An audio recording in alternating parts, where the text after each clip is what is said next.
Ja. Det er prøve i sprogforståelse af Mikkel Henriksen 1A.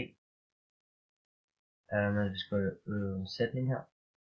Der var kun sne på et af bjergene. Vi vandrede i 2000 meters højde med vores rygsækker.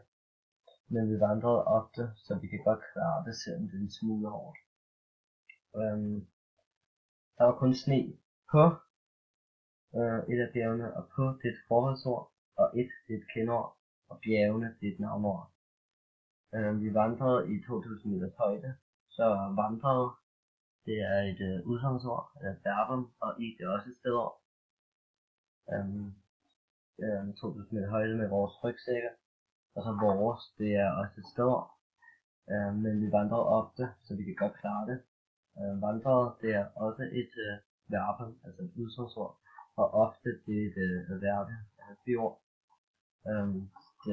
Altså selvom det er en smule, altså selvom det er en smule hårdt, selvom det er et bindeord, og hårdt, det er et artikler eller et kendord.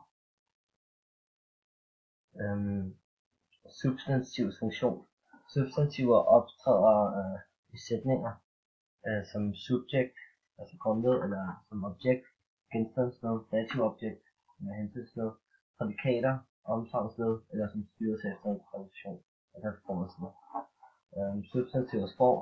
Der er 4 forskellige former af de fleste navnord. Nøgenform, ubestemt form, bestemt form og demonstrativ form. For eksempel kan vi tage brød. Nøgenform med brød. Nøgenform, det er bare brød. Ubestemt form er et brød. Bestemt form, brødet. Demonstrativ form, det er brød. Det er brød. Nøgenform er en abstrakt type. Ubestemt form sætter fokus på noget kontrakt, nyt i en situation. Bestemt form refererer til noget i en situation, som du selv kan regne ud eller kender. Og demonstrativ form peger som en finger på noget kendt. Og kendetegn på substantiver er på dansk, at man kan, eller substantiver kendes på dansk, at man kan sætte en eller et foran ordet, f.eks. en lampe eller et hus. Så der tager verber. Verbers funktion. Verbers grammatiske funktion er sætningsstedet. Sætningsstedet, det er udsagnsord. Det er samme verbaler som for eksempel sætningen. Vi vandrede, vi vandrede, eller ja, vi vandrede. Verbets form er opbygget af en stamme, der kan findes ved at fjerne e fra navnformen. For eksempel, man kan sige svømme eller kigge, men der er nogen, der ikke ender på e, for eksempel at gå. Så stammen er den del af verbet, der angiver tilstanden, vandring eller handling. For eksempel vandrede, det er ligesom til handlingen.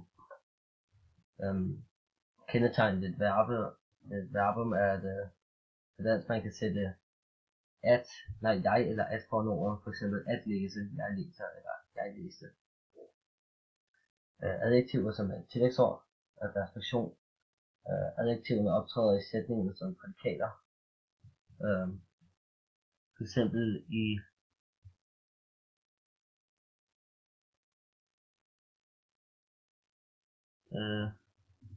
prædikater, for eksempel på et af bjergene.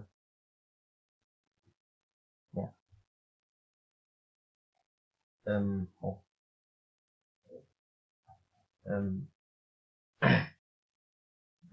Form, adjektiver er et ord, der lægger sig til substantiver og pronominer. De beskriver personers ting osv. De bøjes efter det ord, der lægger sig til, og de kan både stå foran og efter ordet. For eksempel en rød trøje, et rødt bælte, trøjen er rød og bæltet er rødt. Adjektiver bøjes i køn, tal og bestemthed. For eksempel en rød bil, det er køn, et rødt hus, flere røde huse, det er et tal. En rød bil, den røde bil, det er bestemthed. Kendetegn ved adjektiver er, at de kan også bøjes i grader. De kan bøjes i første grad eller tredje grad. For eksempel smuk, smukkere, smukkest. Eller god, bedre, bedst. Så er der så de sætninger, vi skulle lave på dansk, engelsk og tysk. Verbet her i den første danske, det er køber, og det står i nutid. verbet ved den nummer 2, den engelske. Det er eaten, og det står i eaten, og det står i førnetid. Og verbet i den sidste tyske, det er verkauft, som betyder sælger. Eller, ja, sælger. Eller solgt her i det her tilfælde. Og det står i datid. Verbalets funktion er det, der kan bøjes i tider. Så det er altså eaten og bilen og verkauft. Det er sådan en bil. Bilen. Det er biler. Eller nej, undskyld, jeg mener køber. Køber er verbaler, for eksempel. Jeg køber. Det er nutid. Jeg købte. Det er så i datid og så videre. Det er i forskellige noget. Verbalets form angiver tilstanden forandring af handlingen. For eksempel, det er jo, de køber, det er for eksempel den første, jeg køber bilen til, det beskriver handlingen i sætningen og eaten og sælger. Det beskriver, hvad der sker. Og kendetegn ved et verb, man kan sætte jeg eller at foran ordet, for eksempel. Jeg køber, sådan noget der. I den første sætning. Så skal vi lave sætninger. Sætning 1.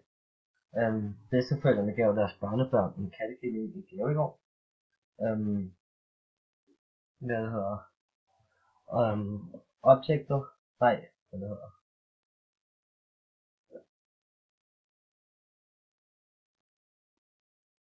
Ja, sætning 1. Bedsteforældrene gav deres børnebørn en kattekilling i gave i går. Der er subjektet. Det er bedsteforældrene. Og verbet, det er gav. Og dativobjektet, det er børnebørnene. Og kattekillingen, det er objektet. Og i går, det er adverbiet. Jeg kunne ikke lave dativobjektet.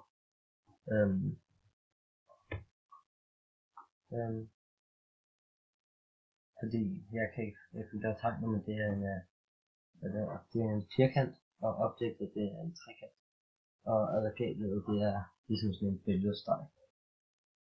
Så er der sætning 2. Louise har givet katten mad i en skål. Der er subjektet Louise, og givet det verbaler. Og katten det er objektet, og en skål det er adverbiet.